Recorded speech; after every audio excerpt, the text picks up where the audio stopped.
Bom, boa noite a todos. A gente está dando seguimento aqui ao nosso estudo do livro Nos Domínios da Mediunidade, como de costume, todas as quartas-feiras, né? Onde a gente faz uma leitura do capítulo da semana e a gente vai fazendo as considerações, as reflexões em cima desse capítulo que nós vamos estudar nessa semana. Se alguém estiver vendo no canal aí do YouTube, quiser entrar em contato para alguma colocação, alguma dúvida, algum esclarecimento, pode ser através do nosso e-mail, que é amevaledoparaíba@gmail.com. Vamos dar início no capítulo de hoje, capítulo 9, possessão. Eu vou lendo, e quem quiser aí, é só interromper, e a gente vai fazendo aí as nossas considerações aí sobre o capítulo. Capítulo 9, possessão. O cavalheiro, doente, na pequena fila de 4 pessoas que haviam comparecido à carta de socorro, parecia incomodado, aflito.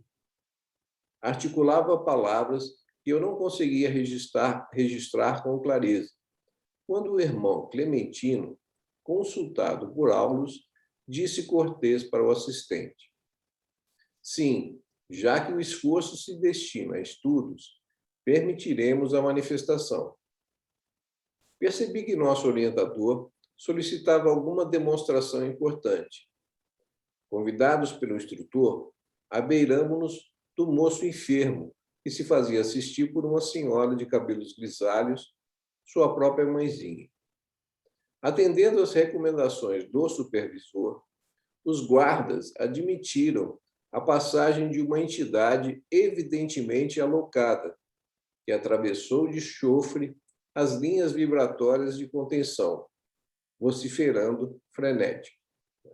Aqui a gente já começa a ver aqui que, nesse ambiente, né, havia uma preparação ali, uma proteção, né, que nesse momento aqui se permitiu que essa entidade conseguisse se manifestar, né? Chegando aqui, como diz, de forma alocada, né? Pedro parecia ter a visão centralizada no doente, porque nada mais fixava além dele. Alcançando o nosso irmão encarnado, este, de súbito, desfecha um grito agudo e cai espetacular. De imediato, sob o comando de Clementino, Silva determinou que o rapaz fosse transferido para um leito de câmara próxima, isolando-o da Assembleia. Dona Celina foi incumbida do trabalho de assistência. Junto dela, acompanhamos o enfermo com carinhoso interesse.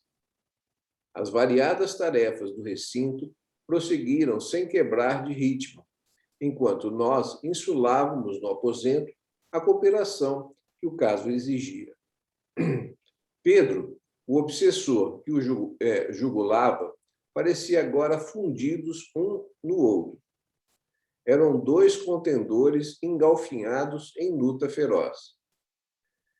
Fitando o companheiro encarnado, mais detidamente, concluí que o ataque epilético, com toda a sua sintomatologia clássica, surgia claramente reconhecido. Então, aqui o que a gente consegue observar, né? Aqui, como ele diz, fundido um ao outro, né? Agora, o obsessor jugulava, pareciam agora fundidos um no outro. Então, da necessidade, para ver esse processo obsessivo, de um processo de sintonia, né, entre o obsessor e o obsidiado. Se não houvesse essa sintonia, né, não existe o processo obsessivo, né? E essa sintonia, essa sintonia, vamos dizer assim, patológica, né, se manifestou aqui como uma crise convulsiva, né? Então, assim, a manifestação clínica, vamos dizer assim, desse fenômeno aqui, no momento, desse fenômeno obsessivo no momento, se manifestou como uma epilepsia, né? Então, assim, o que é uma epilepsia? São focos ali no cérebro descoordenados, né? Então, vamos dizer que é a expressão material dessa simbiose aí patológica, né? Nociva, né? O doente trazia agora a face transfigurada por indefinível palidez. Os músculos jaziam tetanizados e a cabeça, exibindo os dentes cerrados, mostravam-se fletidas para trás, enquanto que os braços se assemelhavam a 2 galhos de arvoredo, quando retorcidos pela tempestade. Está descrevendo aqui uma crise convulsiva, né? Uma crise epilética. Isso não quer dizer, né? É bom a gente também deixar claro que toda crise convulsiva vamos dizer assim, uma manifestação obsessiva, né? Então, a gente, como em tudo, né? A gente não pode generalizar, né? Mas a gente está vendo aqui que o desencadear de uma crise convulsiva no epilético desencadeada por um processo obsessivo, né? Dona Celina e a matrona afetuosa acomodaram-no na cama e dispunha-se à prece quando a rigidez do corpo se fez sucedida de estranhas convulsões, a se estenderem aos olhos que se moviam em reviravoltas contínuas. A lividez do rosto deu lugar à vermelhidão, que invadiu as faces com gestos. A respiração tornara-se angustiada, ao mesmo tempo que os esfíncteres se relaxavam, convertendo o enfermo em torturado vencido. O insensível perseguidor, como se entranhara no corpo da vítima. Pronunciava duras palavras que somente nós, outros, conseguimos assinalar, de vez que todas as funções sensoriais de Pedro se mostravam em deplorável inibição. Então, essa manifestação aí, ele estava convulsionando, né? E essas palavras aí só poderiam ser percebidas ali no plano espiritual, né? No plano físico, o que se observava era uma crise convulsiva, né? Dona Celina, afagando o doente, pressentia a gravidade do mal e registrava a presença do visitante infeliz. Contudo, permanecia alerta de modo a manter-se valorosa, em condições de auxiliá-lo. Anotei-lhe a cautela para não se apassivar, a fim de seguir, por si própria, todos os trâmites do socorro.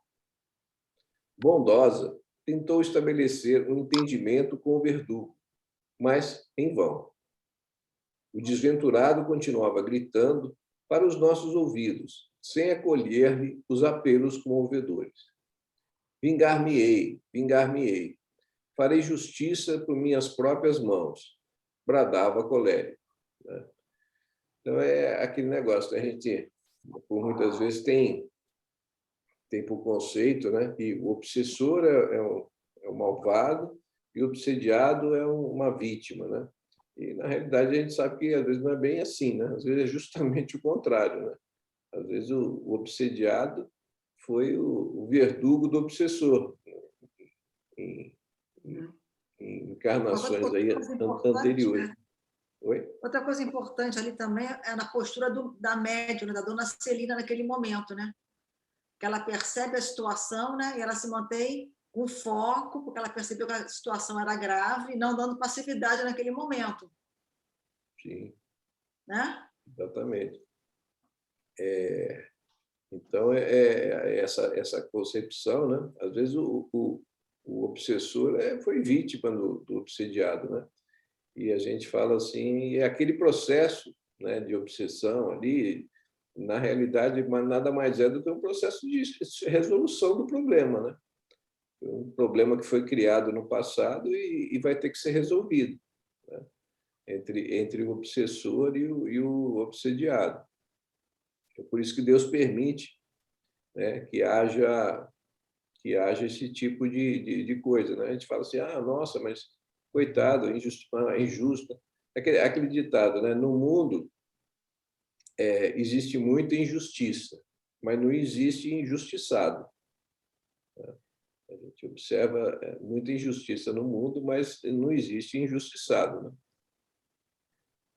Permanecia o cavalheiro plenamente ligado ao algoz, que o tomara de inopino.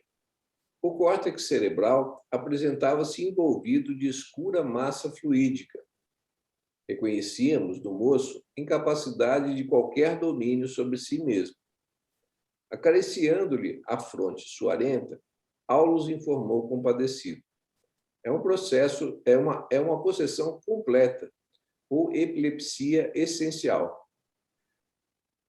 Nosso amigo está inconsciente? Aventurou Hilário, entre a curiosidade e o respeito.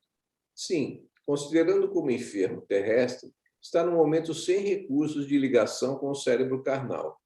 Todas as células do córtex sofrem um bombardeio de emissões magnéticas de natureza tóxica. Os centros motores estão desorganizados. Ou seja, ali ele perdeu a capacidade de controle ali do próprio corpo sobre a subjugação do obsessor, né? Para que isso aconteça, né, como a gente estava comentando antes, é necessário que haja essa ligação, vamos dizer, essa simbiose entre um e outro. E, como a gente diz nos outros capítulos que a gente viu, na realidade, o dono do corpo físico, né, é o corpo dele, né? Se ele quisesse. Mas a gente tem que entender também o seguinte: às vezes, até por um processo de remorso, alguma coisa semelhante, o próprio obsidiado ele se entrega às vezes ao obsessor, né? Ele é subjugado, às vezes pela força mental do obsessor e às vezes até por processo, às vezes vamos dizer assim, ele se sente culpado, né, a respeito daquele processo obsessivo, e a culpa faz com que ele se deixe subjugar, né? Então, às vezes, é uma situação que pode estar acontecendo, né? Não necessariamente sempre é assim, mas é uma situação. A própria culpa que ele sente em relação ao que ele fez, às vezes, permite que ele se entregue a essa subjugação. Todo o cerebelo está empastado de fluidos deletérios. As vias do equilíbrio aparecem completamente perturbadas. Pedro, temporariamente, não dispõe de controle para governar-se, nem de memória comum para marcar a inquietante ocorrência de que é protagonista. Isto, porém, acontece no setor da forma de matéria densa, porque em espírito está arquivando todas as particularidades da situação em que se encontra, de modo a enriquecer o patrimônio das próprias experiências. É aquilo que a gente está falando. Deus permite que isso aconteça porque é uma experiência que é necessária ali para os dois, né? A gente aparentemente acha que um processo ali obsessivo é uma coisa horrível, que aquilo tem que ser... Mas, assim, são experiências que têm que acontecer para que aquela situação se resolva, né? E, às vezes, são situações que são demoradas, né? Então, a gente começa a entender ali que por que a medicina, às vezes, observando somente do ponto de vista material, tem dificuldade de compreender um monte de coisa, né? Então, aqui, como ele descreve aqui, os centros motores estão desorganizados, né? Aqui são, como ele descreveu aqui mais atrás, de energias de natureza tóxica, né? Envolvendo ali, bombardeando emissões magnéticas de natureza tóxica, envolvendo os centros motores desorganizados. Então, são causas supramateriais que estão causando aquele desequilíbrio material ali, celular, no sistema nervoso central, né? Então, a gente começa a compreender de uma forma mais profunda as causas daquela patologia. De vez que nos achamos defrontados por um encarnado e por um desencarnado, jungidos um ao outro, não obstante a dolorosa condição de sofrimento em que se caracteriza, será lícito considerar o fato sob nosso exame como sendo um transe mediúnico? Embora ativo na tarefa assistencial, o instrutor respondeu: sim, presenciamos um ataque epilético. segundo a definição da medicina terrestre. Entretanto, somos constrangidos a identificá-lo como sendo um transe mediúnico de baixo teor, porquanto verificamos aqui a associação de duas mentes desequilibradas que se prendem às teias do ódio recíproco. Então, a gente vai vendo assim que, a partir do momento que a medicina começar a entender essas inter-relações também do mundo físico com o mundo espiritual, o quanto que a gente ainda tem para avançar, né, em entendimento, em compreensão das patologias, né, de uma forma geral. Né?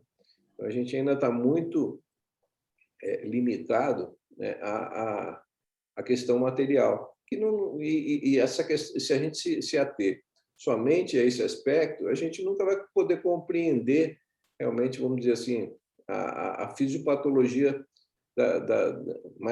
de uma forma mais abrangente, né, das doenças. Né? Você vê aqui no caso, é um caso de uma epilepsia, né, que é causada por um processo obsessivo.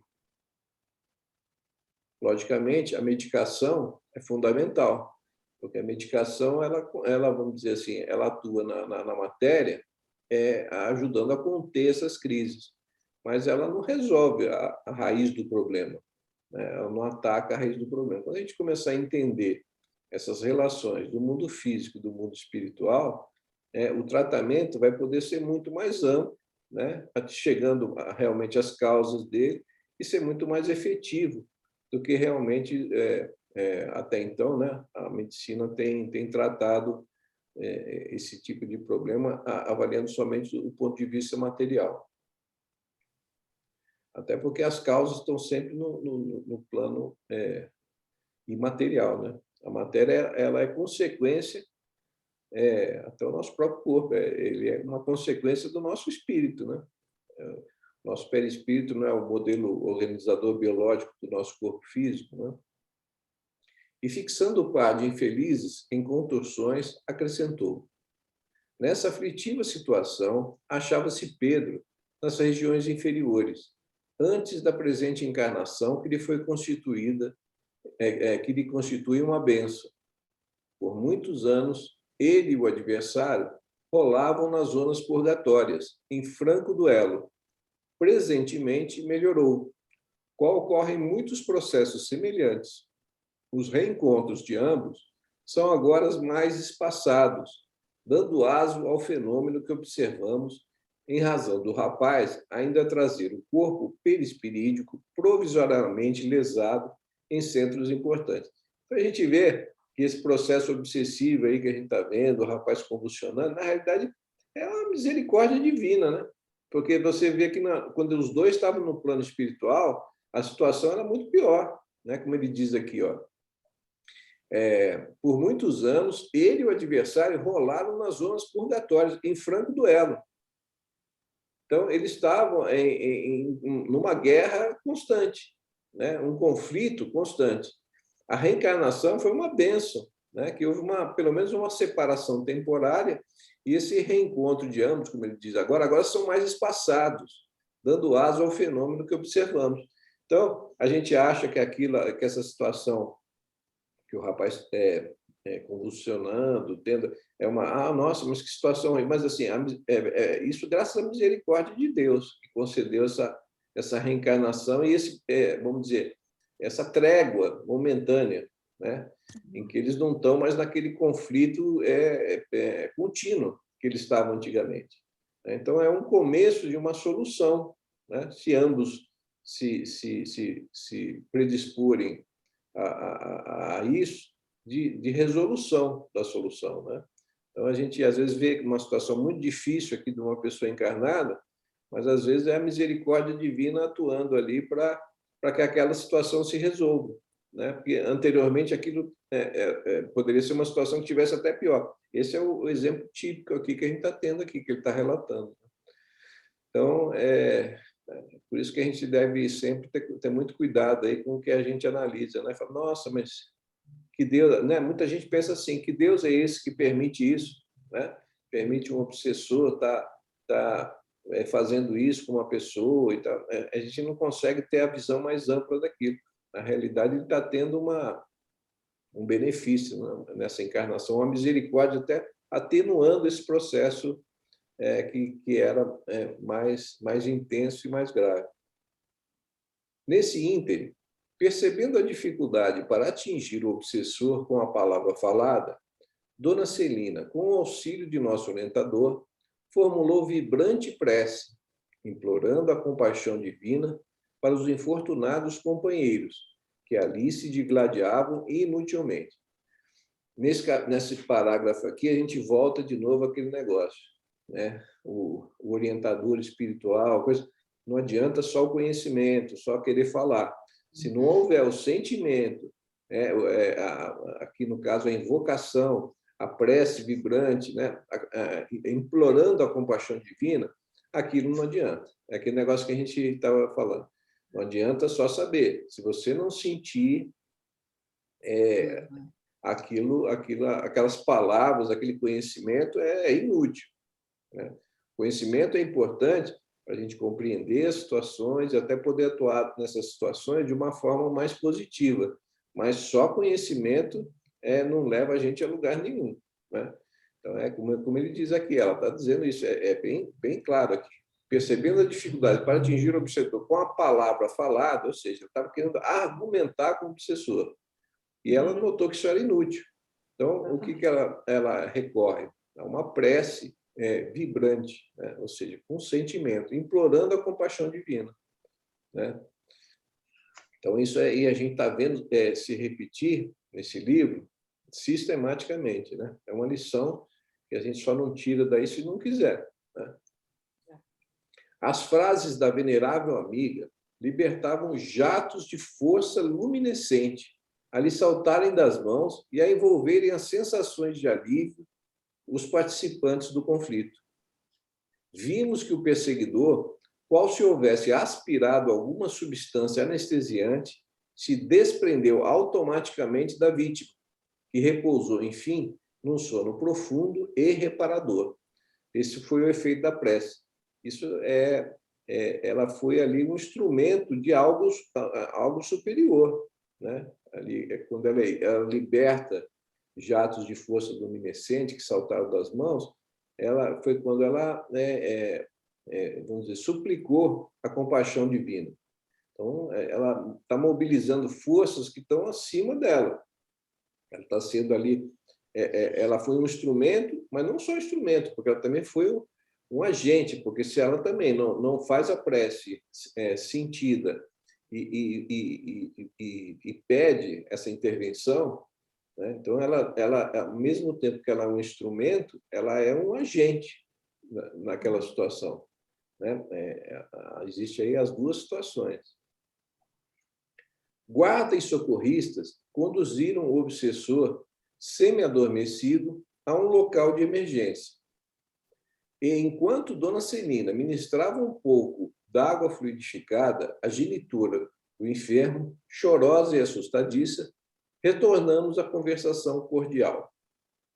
Apesar da carga doentia que suporta na atualidade, devemos aceitar o nosso Pedro na categoria de um médium? Perguntou Hilário atencioso. Pela passividade com que reflete o inimigo desencarnado, será justo tê-lo nessa conta? Contudo, precisamos considerar que, antes de ser um médium na acepção comum do termo, é um espírito endividado a redimir-se. Mas não poderá cogitar do próprio desenvolvimento psíquico? O assistente sorriu e observou. Desenvolver em boa sinonímia quer dizer retirar do invólucro, fazer progredir ou produzir. Assim compreendendo, é razoável que Pedro, antes de tudo, desenvolva recursos pessoais no próprio reajuste. Não se constroem paredes sólidas em bases inseguras. Necessitará, portanto, curar-se. Depois disso, então. Se é assim, objetou meu colega, não resultará infrutífera a sua frequência a esta casa? De modo algum. Aqui acolherá forças para refazer-se, assim como a planta raquítica encontra estímulo para sua restauração no adubo que lhe oferece. Dia a dia, o contato de amigos orientados pelo Evangelho, ele e o desafeto incorporarão abençoados valores em matéria de compreensão e serviço, modificando gradativamente o campo de elaboração das forças mentais. Sobreviverá, então, um aperfeiçoamento de individualidades, a fim de que a fonte mediúnica surja, mais tarde, tão cristalina quanto desejamos. Salutares e renovadores pensamentos assimilados pela dupla de sofredores, em foco, expressam melhoria e recuperação para ambos, porque, na imantação recíproca em que se veem, as ideias de um reagem sobre o outro, determinando alterações radicais. Então, a gente começa a ver aqui, né, que a gente vê assim, processos obsessivos que são demorados para serem resolvidos, né? E, às vezes, a gente sempre quer que aquilo se resolva de uma maneira rápida, né? Às vezes, aquilo não se resolve nem numa encarnação, né? E a gente acha que aquilo... A gente fala assim, nossa, isso não se resolve, né? Ai, onde está Deus? Né? E a gente está vendo que a misericórdia divina o tempo inteiro está agindo em cima daquilo. Só que as coisas acontecem no tempo que tem que acontecer, não no tempo que a gente quer, nem no tempo da nossa encarnação aqui, né? A gente acha que tudo tem que se resolver aqui. E existem processos, dificuldades, não só do ponto de vista obsessivo, mas em tudo, né? Até na nossa própria melhora íntima, na nossa transformação íntima. São coisas que, às vezes, levam encarnações, né? E a gente toma tudo a partir do tempo de uma encarnação. O que a gente vive aqui? 80, 90 anos aí, em torno disso. O que é isso na eternidade, né? A gente se vê como realmente seres imortais que nós somos. O que são 80 anos, uma encarnação, né? Não é nada na nossa existência, né? E a gente acha que aquilo, nossa, mas isso não se resolve nunca, não tem jeito, né? E a gente, se a gente não tiver essa perspectiva de tempo, né, a gente até fica desesperado, perde a esperança, desacredita até da misericórdia de Deus, né? Mas se a gente colocar isso nessa perspectiva de tempo, é que, às vezes, um problema não se resolve nem numa encarnação, às vezes nem em duas, mas a misericórdia de Deus está sempre agindo para aquilo ir se resolvendo, como a gente leu aqui nesse capítulo, né? A situação deles no plano espiritual era muito pior, né? Antes dele reencarnar. Por mais que a gente ache a situação dele encarnado difícil, né, já foi um avanço, já foi um caminho para a solução do problema. Mas a gente tem que colocar isso na perspectiva real, né? Não na nossa perspectiva material só dessa encarnação. Diante da nossa atitude cismarenta, no exame das questões complexas de que nos sentimos rodeados, o assistente ponderou: aparelhos mediúnicos valiosos naturalmente não se improvisam. Como todas as edificações preciosas, reclamam esforço, sacrifício, coragem e tempo. E sem amor e devotamento, não será possível a criação de grupos e instrumentos louváveis nas tarefas de intercâmbio. Voltando, porém, a atenção para o doente adormecido, Aulus continuou: nosso amigo está preso a significativo montante de débitos com o passado e ninguém pode avançar livremente para o amanhã sem solver os compromissos de ontem. Por esse motivo, Pedro traz consigo aflitiva mediunidade de provação. É da lei que ninguém se emancipe sem pagar o que deve. A rigor, por isso, deve ser encarado como enfermo, requisitando carinho e tratamento. Então, a própria mediunidade para ele é uma provação, né, naquela encarnação. Então, assim, tudo que a gente vê, como a gente estava conversando aqui, tudo tem uma razão de ser. Se Deus é a inteligência suprema e a causa primária de todas as coisas, não existe nada que aconteça sem a permissão de Deus. Então, se aquilo está acontecendo, alguma razão existe para acontecer. E como Deus é infinito amor, misericórdia, a inteligência suprema, tudo tem uma razão positiva e boa. Ou seja, tudo está caminhando para o melhor. Mesmo que a gente, na nossa visão limitada, não compreenda isso e ache que as coisas estão caminhando mal, que estão indo... Né? Isso é mais uma deficiência do nosso entendimento, da nossa visão, do que realmente das coisas que estão acontecendo. Né? Se aquilo está acontecendo é porque Deus permite. Né? E se Deus permitiu, é por uma razão que é justa e uma razão que é boa. E aquilo sempre está caminhando para o melhor. Né? Mesmo que a gente, na nossa ignorância, na nossa coisa, queiramos que tudo se resolva de uma hora para outra. Né? Só que a vida não dá saltos assim. Né? E, às vezes, são processos que exigem tempo. Decorridos alguns instantes de silêncio, informou: a luta vem de muito longe. Não dispomos de tempo para incursões do passado, mas de imediato podemos reconhecer o verdugo de hoje como vítima de ontem. É aquilo que ele estava comentando hoje, né? E assim, é aquilo também que a gente falou, a luta vem de muito longe. Isso aí não vem, isso às vezes vem de várias encarnações anteriores, né? Essa situação que se manifesta agora, às vezes vem de muitas vidas, né? Como vítima de ontem. Na derradeira metade do século findo, Pedro era um médico que abusava da missão de curar. Uma análise mental particularizada identificá-lo-ia em numerosas aventuras menos dignas. O perseguidor que presentemente lhe domina as energias era-lhe irmão consanguíneo, cuja esposa, nosso amigo doente de agora, procurou seduzir. Para isso, insinuou-se de formas diversas, além de prejudicar o irmão em todos os seus interesses econômicos e sociais, até incliná-lo à internação num hospício, onde estacionou por muitos anos, aparvalhado e inútil, à espera da morte. Desencarnado e encontrando na posse da mulher, desvairou-se no ódio de que passou a nutrir-se.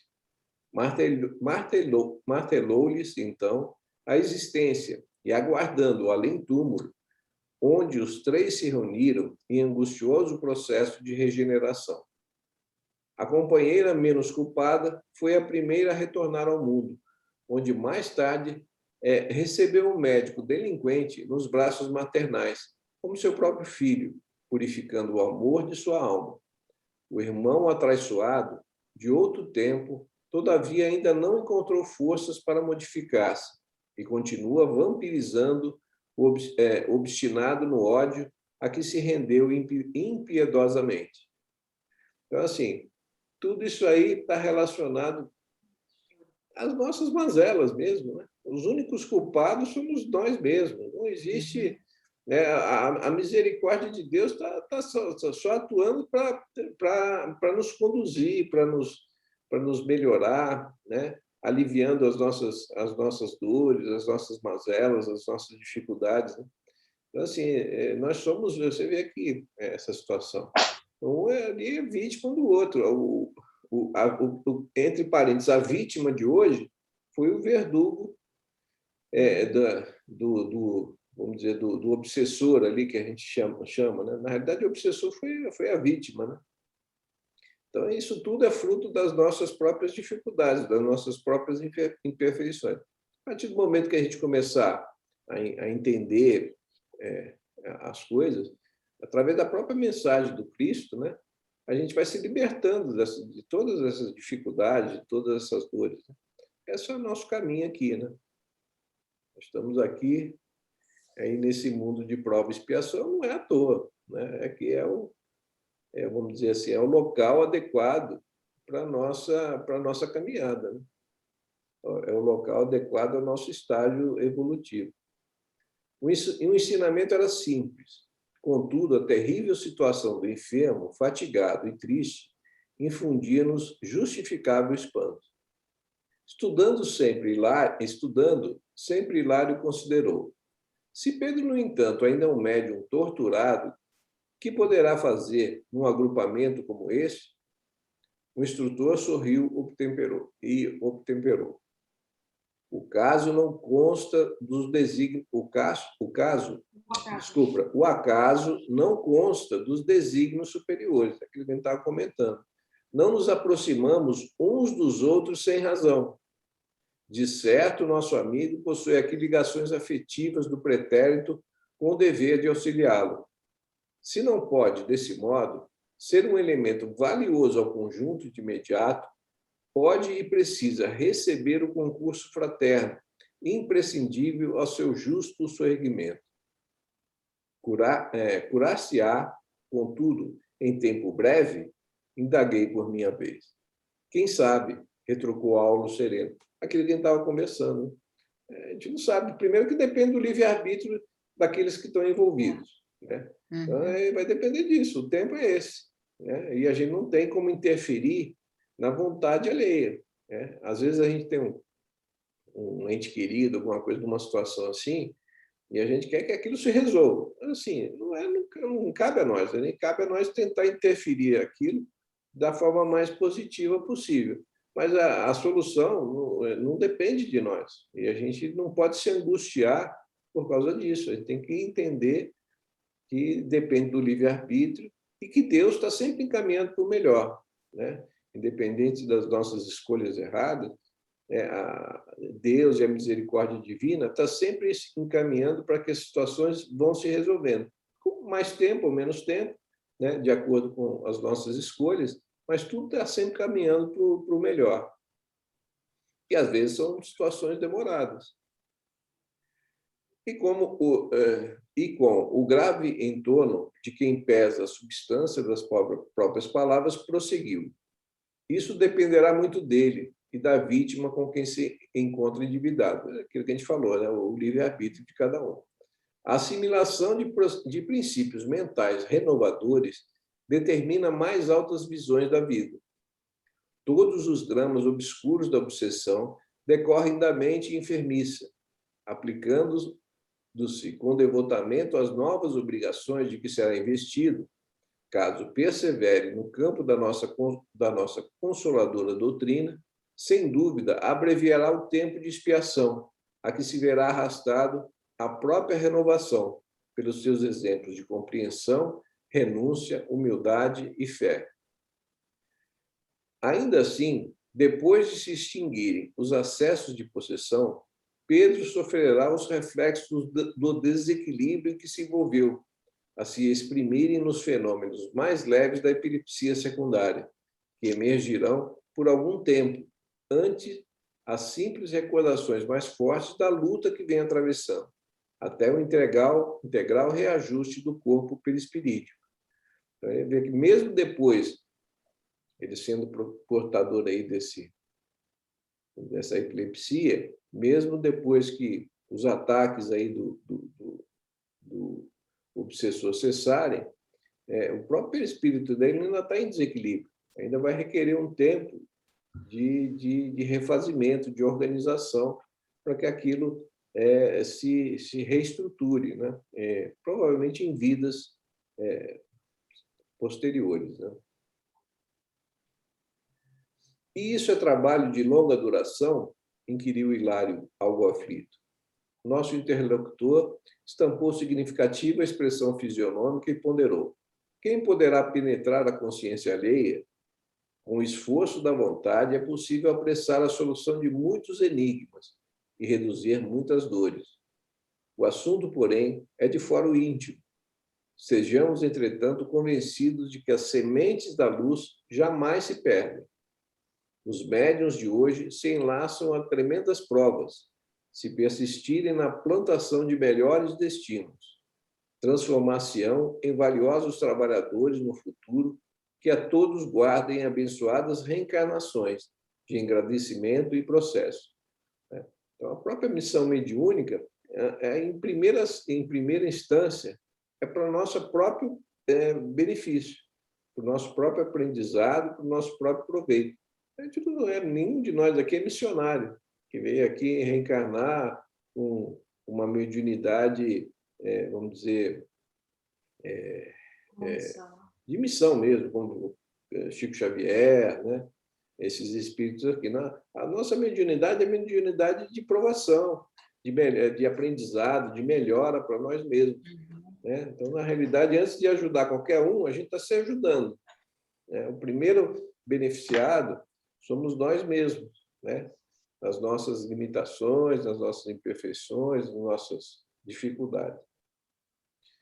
E assim, a gente vê a coisa da doutrina espírita, né? A beleza disso, a gente conseguir compreender.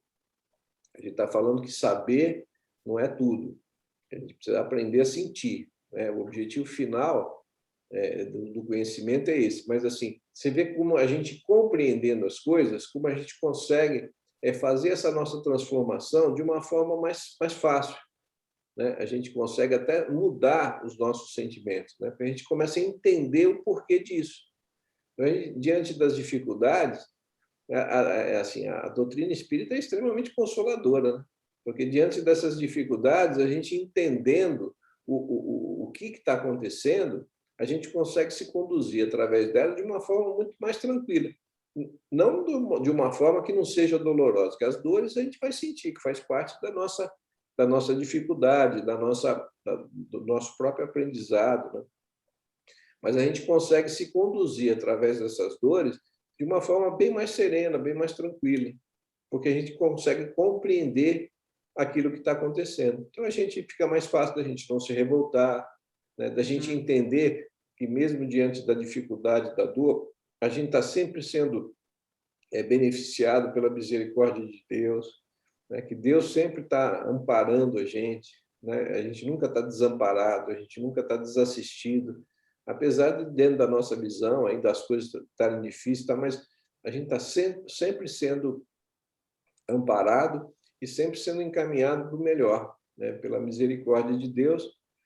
Então, a doutrina realmente ela é muito consoladora. Né? Então, assim, a doutrina espírita é perfeita. O movimento espírita é complicado, mas a doutrina espírita realmente é maravilhosa. Né? E, ante a nossa admiração, concluiu: o problema é de aprender sem desanimar e de servir ao bem sem esmorecer. Então, aqui ele termina. Você vê que nesses capítulos aqui são curtinhos, né? Quanto ensinamento que a gente consegue tirar disso, né? Quanta coisa que a gente viu aqui hoje, né? De entender o porquê das dificuldades, como é que a misericórdia de Deus ela atua, né? Está sempre atuando em nosso favor, né? Que nós todos aqui nesse mundo de provas e expiações, aqui a gente não está aqui para... Né? Está aqui para aprender, para passar as dificuldades como experiências que são necessárias para a gente. Então, vamos tentar passar essas dificuldades da melhor maneira possível, né? Sem sofrendo o menos possível. Né? E se a gente compreender as coisas, né? Através dessa doutrina aí que a gente escolheu abraçar, aí, fica muito mais fácil para a gente, né? Então, quanto ensinamento que a gente tira num capítulozinho desse aí de poucas folhas, né? É interessante. Alguém quer fazer algum comentário? Quando estiver lendo, estiver falando, vocês podem interromper também a hora que vocês quiserem, à vontade. Mas, basicamente, esses são aí os ensinamentos aí desse capítulo. São capítulos curtos, mas de uma profundidade enorme, né? Alguém quer fazer mais algum comentário, alguma consideração aí? Esse capítulo mostra mesmo a importância da oração, né, da prece, do ambiente, né? Ele, como nós, como a maioria dos encarnados, a gente já tem outras encarnações, provavelmente fizemos coisas que nem é bom lembrar, né? O benefício do esquecimento. E devemos ter pessoas, espíritos que se sentem injustiçados e para que a gente se proteja disso, é a importância da oração mesmo, né? Assim como você falou, para que a gente se mantenha mais sintonizado com a espiritualidade maior, a importância do Evangelho do Lar, e principalmente nesse momento de pandemia, nesse momento de discussões políticas e tudo, para que a gente se proteja um pouco mais, né? Porque se a gente baixar muito a sintonia e a gente começar a ficar deprimido, essas coisas, a gente vai dar mais espaço para se ligar com esses espíritos que ainda estão numa situação bem inferior, né? E eu acho que esse capítulo mostra bem isso, né? É verdade. Da importância da oração e da gente se proteger, né? Exatamente. É um exercício que a gente tem que ir praticando cada vez mais. Infelizmente, a gente tem ainda muito mais facilidade de nos conectarmos com coisas, vamos dizer, com vibrações mais difíceis do que com as mais elevadas, né? Nossa condição mesmo, né? Nós estamos aqui num mundo de prova e expiação, não é à toa, né? Se a gente fosse espíritos aí que tivesse uma disciplina já mental, um autoconhecimento, uma coisa, a gente não estaria aqui. Então, assim, mas faz parte. Isso não quer dizer que nós somos maus, né? Nós estamos só no caminho. Estamos aprendendo, né? Hoje eu estava lendo um trechinho do Evangelho de manhã, né? E falava assim, naquele capítulo, há muitas moradas na casa do meu pai, né? Então, assim, fala dos espíritos dos mundos felizes, dos mundos celestes, né?